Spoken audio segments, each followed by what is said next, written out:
برای دیدن تو بیقرارم تا بیام از سفر، بیام و حلقه بر در بزنم که اومدم بی خبر. بیام تا سر بذارم روی سینت تا که باور کنی نفس گیره برام بی تو دیگه زندگی بی ثمر. میام تا عطر موهات باز دوباره به تنم جون بده، میام تا گرمی بوسه تو به تنم خون بده.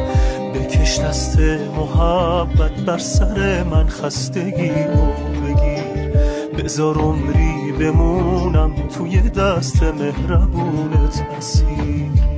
الهی من فدای اون چشات، میخوام اینو بدونی که میمیرم برات.